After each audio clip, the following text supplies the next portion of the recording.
स्वागत है stock news में। अलायंस इंटीग्रेटेड मेटालिक लिमिटेड के बारे में आज हम बात करेंगे और इस कंपनी का जो शेयर है वो 15 मार्च को स्प्लिट होने वाला है। यानी 15 मार्च को स्प्लिट होगा, यानी कि कल के डेट में इस स्टॉक को आप जो है 1 के बदले 10 में ये शेयर जो है स्प्लिट होने वाला है। यानी कि अगर आपके डीमेट अकाउंट में अगर इस कंपनी का आपने शेयर रखा हुआ है और आपके पास जो एक शेयर है वो जो शेयर है 10 में स्प्लिट हो जाएगा और ये जो स्प्लिट का जो बेनिफिट है वो आपको 7 दिनों में मिलने वाला है।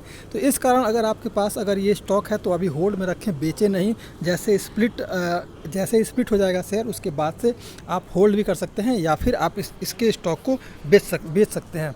अब सवाल ये आता है कि अगर इस कंपनी के शेयर की बात की जाए तो ये जो शेयर है अगर आप देखेंगे तो 2013 के करीब जो ये शेयर था वो 210 रुपये के करीब गया था और वहीं से इसके स्टॉक में आपको गिरावट देखने को मिल रही है।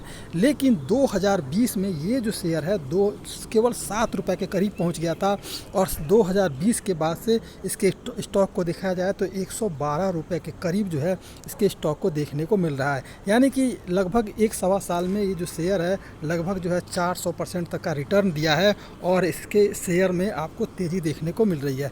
अब सवाल ये उठता है कि ये जो शेयर है 2013 से लगातार इसमें गिरावट क्यों देखने को मिल रही है।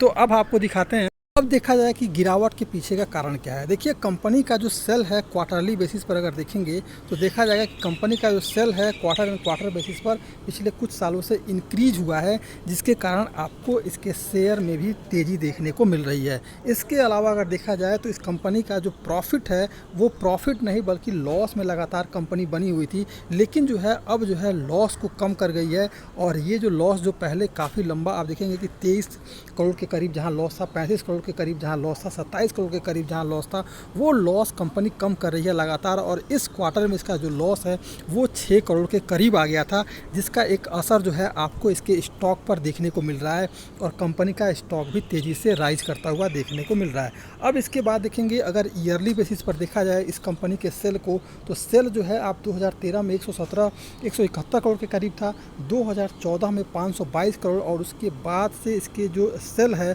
उसमें गिरावट देखने को मिल रही है।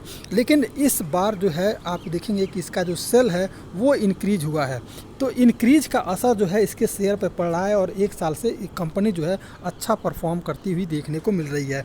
इसके अलावा अगर देखेंगे प्रॉफिट की बात की जाए तो देखेंगे कंपनी जो है अगर यहाँ इस कंपनी ने लगातार जो है निगेटिव पोस्ट किया है, लेकिन जो कंपनी का लॉस था वो लगातार लॉस कम होता गया है, इसलिए भी आपको इसके स्टॉक में एक तेज़ी बनते हुए देखने को मिल रही है।